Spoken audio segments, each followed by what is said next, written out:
Bible in chronological order जो हमने Bible study शुरू की है, उसके 2 सेशंस हमने कर लिए हैं और उन 2 सेशंस में हमने जेनेसिस से शुरू किया है और हमने जो ओल्ड टेस्टामेंट है वहां तक अपने सफर को पूरा किया और हमने देख लिया कैसे सृष्टि बनी, कैसे इस्राएली लोगों को खुदा ने बुलाया, कैसे वो गुलामी में चले गए, है ना, और फिर खुदा ने रहम करके उनको बुलाया। मलाकी जो नबी था वहां तक हम पहुंच गए और मलाकी नबी जो था, मलाकी नबी से लेकर अगर हम कहें भी न्यू टेस्टामेंट की शुरुआत तक, यीशु मसीह का जो पैदा होना है वहां तक अगर हम जनरली बात करें तो इसको लगभग 400 साल का गैप है। ओके, मलाकी नबी से लेकर न्यू टेस्टामेंट तक जो है वो गैप है 400 इयर्स का। ठीक है,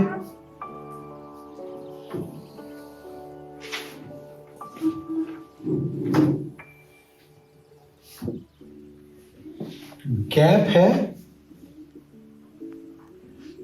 अप्रोक्सीमेटली 400 इयर्स का। It is called silent period.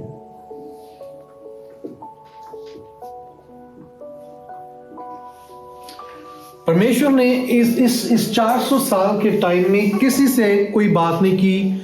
There was no prophet after Malachi, there was no priest mention कि कोई प्रीस्ट आया हो उसको खुदा ने कोई कलाम की बात बोली हो, नहीं, कुछ भी खुदा ने इन 400 सालों में अपने लोगों से नहीं बोला, खुदा ने कोई बात नहीं की। लेकिन इन 400 सालों में जो दुनिया में काम तो चल रहा था, है ना, दुनिया में अलग अलग जो किंगडम्स थी वो चेंज हो रही थी।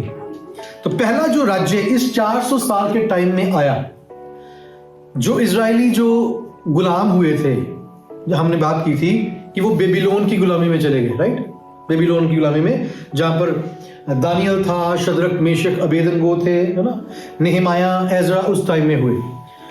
तो जब बेबीलोन की गुलामी में थे तो पर्शिया अटैक्ड बेबीलोन।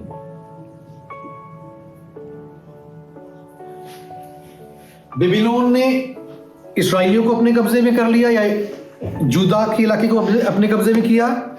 बेबीलोन पर हमला किया पर्शिया ने, और इस टाइम के दौरान इन 400 इयर्स में पर्शियन किंगडम जो थी, फर्स्ट किंगडम जो आई, बड़ी किंगडम, वो थी पर्शियन किंगडम।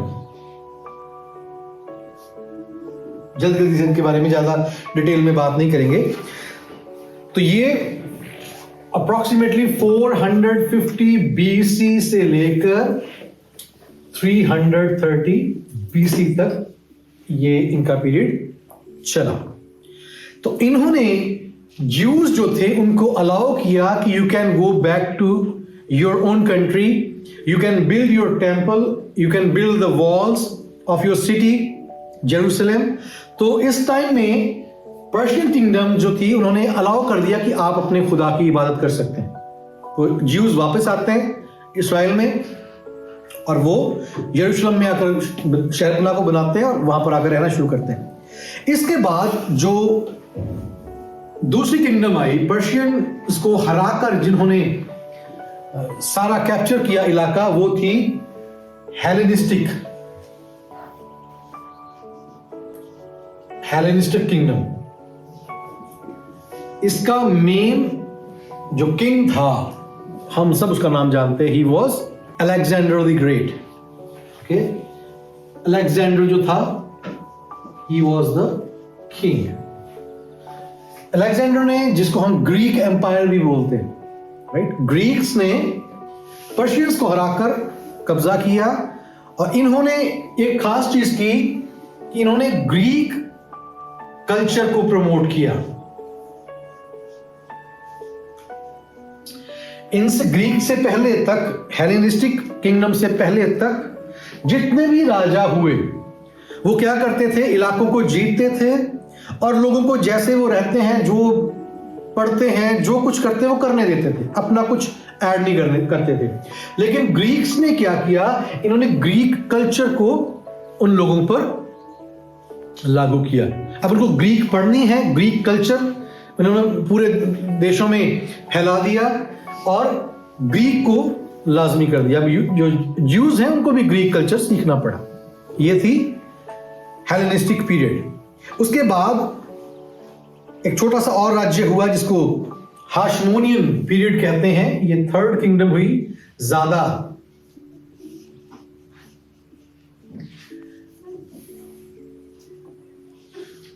टाइम इन्होंने नहीं स्पेंड किया, जल्दी ही ये जो हाशमोनियन पीरियड था ये ओवर हो गया। 166 से लेकर ये 63 BC तक चलता है। और जो अलेक्जेंडर का ये हेलेनिस्टिक पीरियड है, ये किंगडम है, इसका टाइम पीरियड था 330 to 166 BC, राइट? इसका टाइम पीरियड था। ये चीजें चलती जा रही थी। और जब प्रभु यीशु मसीह का जन्म हुआ उस टाइम पे जो एम्पायर था वो कौन सा था? Roman kingdom.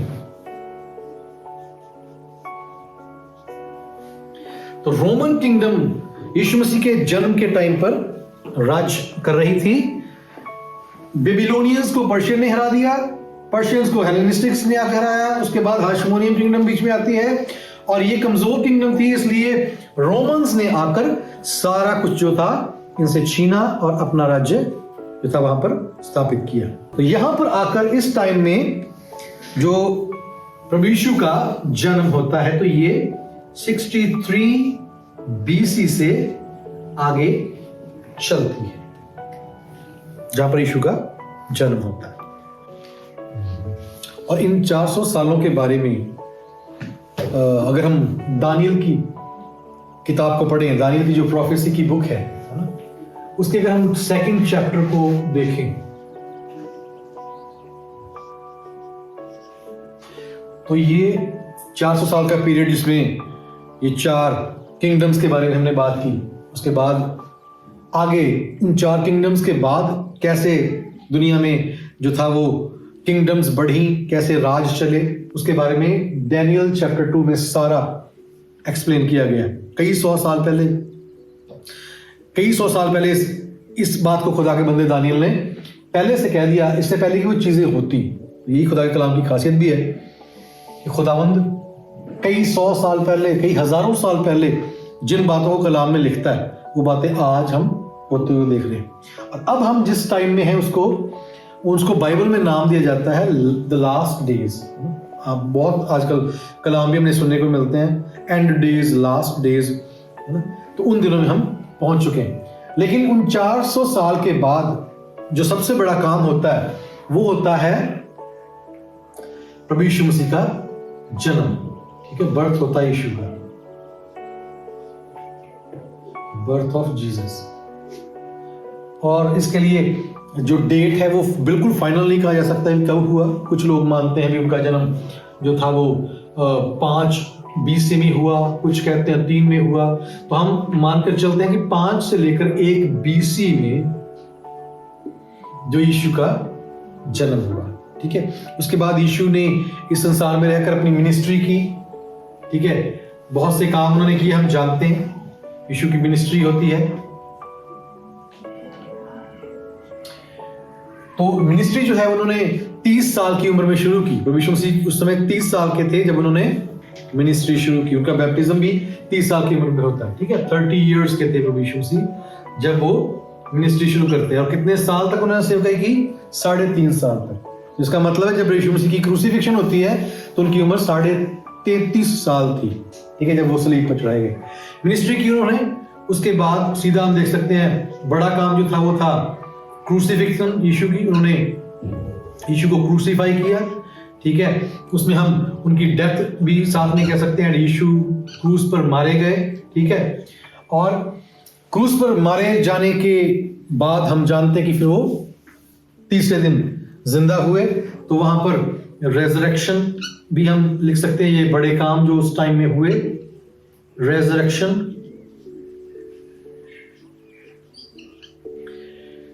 यीशु मसीह जिंदा हो गए, उसके बाद यीशु मसीह जो थे वो आसमान में उठाए गए, ठीक है। और जी उठने के बाद यीशु जो थे वो कितने दिन तक इस पृथ्वी पर रहे?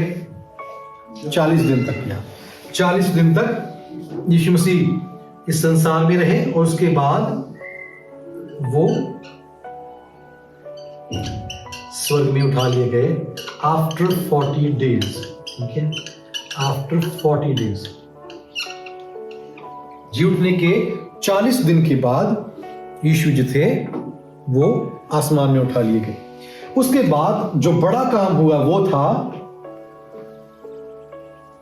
खुदा पाक रूह का 120 लोगों पर उतरना, है ना, जिसको पेंटिकॉस्ट एक्सपीरियंस भी बोला जाता है। पेंटिकॉस्ट का दिन था वो, और उस दिन खुदा का पाक रूह उन पर बड़े सामर्थ्य से उतरता है। और ये यीशु के उठाए जाने के 10 दिन बाद, आफ्टर 10 डेज, जब प्रभु यीशु मसीह बादलों में उठाए गए, उन्होंने वायदा किया था कि अब मैं जा रहा हूं और जो पिता ने तुमसे वायदा किया है सहायक देने का वो तुम्हारे पास आता है। तो यीशु मसीह के उठाए जाने के बाद 10 दिन के बाद जो पवित्र आत्मा था पेंटिकोस्ट के दिन चेलों के ऊपर उतरता है, और जो लोग भी 120 लोग उस समय वहां पर थे उन पर उतरता है। और यहीं से फिर जो गॉस्पल प्रीचिंग का काम जो है वो कलीसिया शुरू करती है। सुसमाचार का फैलना इस दिन से फिर शुरू हो जाता है, जिस दिन पवित्र आत्मा का बपतिस्मा उनको मिलता है, और वो जगह जगह जाते हैं और खुदा के बारे में बताते हैं। इस बीच में उनके ऊपर परसिक्यूशन होती है। रोमन साम्राज्य का जो बादशाह है सीजर, है ना, वो फिर उनको बहुत बुरी तरह से प्रोसिक्यूट करने की आज्ञा देता है। बहुत से मसीह मारे जाते हैं और उस समय फिर वो जगह जगह पर चले जाते हैं और जगह जगह खुदा का कलाम पहुंचता है। उसके बाद फिर ये पीरियड जो है इसके बाद शुरू हो जाता है डिसाइपल्स का, जो यीशु के चेले थे, डिसाइपल्स का और अपोस्टल के बारे में हम बाइबल में पढ़ते हैं। इसके बाद इनका पीरियड शुरू होता है। ये लगभग हम कह सकते हैं कि 33 एडी एनो डोमिनी में ये शुरू होता है, ठीक है। 33 एडी में ये पीरियड शुरू होता है जब कलीसिया जो है वो जगह जगह फैलना शुरू हो जाती है और खुदा का नाम बढ़ता है। परसिक्यूशन चलती रहती है लेकिन खुदा का काम चलता रहता है और लोग बढ़ते जाते हैं, मसीह की कलीसिया में ऐड होते जाते हैं। अब इसके बाद लगातार तब से लेकर अब तक ये काम चलता आ रहा है, और जिस समय में अब हम पहुंच चुके हैं, आज भी जो कलीसियाएं हैं बढ़ रही हैं, खुदा के लोग खुदा के काम में लगे हुए हैं, प्रचार हो रहा है। तो ये जो है इस समय जो हम हैं वो हम चर्च एज कह सकते हैं। अब भी हम चर्च एज, और साथ में इसको हम कह सकते हैं एंड टाइम्स भी। ये एंड टाइम्स भी इसको कहा जा सकता है जिस समय में हम हैं, कि जो आखिर के समय प्रभु यीशु मसीह के आने के लिए बातें लिखी गई हैं वो आज हम बिल्कुल पूरी तरीके से पूरी होती हुई देख रहे हैं। तो अब इसके बाद जिस समय में हम हैं, एक इवेंट होने वाला है जिसको किसी को नहीं पता भी वो कब हो जाए। जैसे कहते हैं ना प्रभु यीशु मसीह आएंगे, कब आ जाए किसी को नहीं पता। वो पहली बार जो आए वो बच्चे के रूप में आ गए। अब उनका दूसरा जो आना है वो सिर्फ अपनी कलीसिया जिसको चर्च बोलते हैं उसको लेने के लिए वो आएंगे, और उस इवेंट को रैप्चर बोलते हैं। रैप्चर का मतलब है ऐसे ही, मतलब गायब हो जाना, चले जाना, ठीक है। खुदावंद यीशु मसीह आएंगे, पृथ्वी पर नहीं आएंगे, वो बीच आसमान में आएंगे, और हम जो लोग तैयार हो गए, the church that will be ready at that time. Ready का मतलब बिल्कुल जैसा मसीह को चाहिए उसके दौरान वैसे, जो लोग पूरी तैयारी में होंगे, यीशु मसीह आएंगे, तुरही बजेगी और जितने तैयार होंगे वो आसमान में उठा लिए जाएंगे। जितने मुर्दा हैं, जो मरे हुए हैं, मसीह में सो गए हैं और पूरी तैयारी के साथ उन्होंने अपना जीवन जिया, वो भी कब्रों से निकल पड़ेंगे और यीशु के साथ आसमान में चले जाएंगे। अब ये जो रैप्चर है इसको लेकर प्रभु यीशु मसीह, अब ये एक बहुत ही महत्वपूर्ण इवेंट होगा कलीसिया के लिए। जब कलीसिया, बाकी सारी दुनिया यही रह जाएगी, जब तैयार कलीसिया जिसको दुल्हन बोला जाता है उठाई जाएगी, तो 7 साल तक, ये 7 साल का पीरियड होगा। रैप्चर के बाद 7 साल जो होंगे वो दुल्हन यीशु मसीह के साथ स्वर्ग में नहीं जाएगी, स्वर्ग में नहीं होगी, लेकिन यीशु के साथ एक जगह पर जिसको हम कहते हैं कि दुल्हे की शादी है ना, दुल्हे की शादी हो गई है और वहां पर एक बैंक्वेट होगा, ठीक है, बहुत बड़ी जश्न होगा और 7 साल तक हम कलीसिया खुदा के साथ उसके दुल्हन के रूप में आसमानी मुकामों में रहेगी। उस टाइम में ये 7 साल का पीरियड बाइबल में लिखा हुआ है, दानियल की किताब में इसके बारे में जिक्र है और प्रकाशित वाक्य की किताब में इसके बारे में जिक्र है। इस 7 साल में कलीसिया ऊपर खुदा के साथ और नीचे उसको महाकलेश का टाइम बोला जाता है, सबसे बड़ी परसिक्यूशन का टाइम होगा वो, ठीक है, बहुत भयानक समय पृथ्वी पर होगा, जिसके जैसे हमने पहले भी एक बार बात की थी, एंटी क्राइस्ट उस समय आएगा और वो एक ही व्यक्ति पूरी दुनिया पर राज्य करेगा। नीचे पूरी हाहाकार होगी, बर्बादी होगी, इजराइल के लिए भी बहुत भयानक समय होगा, जो लोग रह जाएंगे मसीह को जानने वाले उनके लिए बहुत भयानक समय होगा। 666 की बात हम करते हैं ना, 666 की जो मोहर लगेगी, तो वो ये 7 साल जो पृथ्वी में होंगे उसमें 666 की जो मोहर है उसको पूरे तरीके से पृथ्वी पर जो है वो कंपल्सरी कह सकते किया जाएगा कि जिसके ऊपर वो मोहर नहीं लगेगी वो मारा ही जाएगा, ना वो खरीद सकता, कुछ ना बेच सकता। तो ये 7 साल पृथ्वी पर भयानक संकट, लेकिन आसमान में कलीसिया खुदावंद के साथ चैन से रहेगी। उस रैप्चर के बाद 7 साल के बाद फिर खुदावंद यीशु मसीह फाइनल जजमेंट के लिए आएंगे, ठीक है। उसके बीच में एक बहुत बड़ा युद्ध होगा, खुदावंद यीशु मसीह की जो सेना है और दुष्ट की सेना है ना, उसका युद्ध होगा और लास्ट में फिर यीशु मसीह जजमेंट के लिए, जिसको व्हाइट थ्रोन जजमेंट कहा जाता है, जजमेंट के लिए यीशु मसीह आएंगे। अब यहां पर ध्यान देने वाली बात यह है कि कई बार हम यही सोचते हैं कि सब लोग जो है वो जजमेंट में खड़े होंगे यीशु मसीह के सामने, नहीं। ये 7 साल जो है इसके बारे में हम डिटेल में नेक्स्ट जो बाइबल स्टडी हमारी होगी उसमें बात करेंगे, बहुत इंटरेस्टिंग चीज है।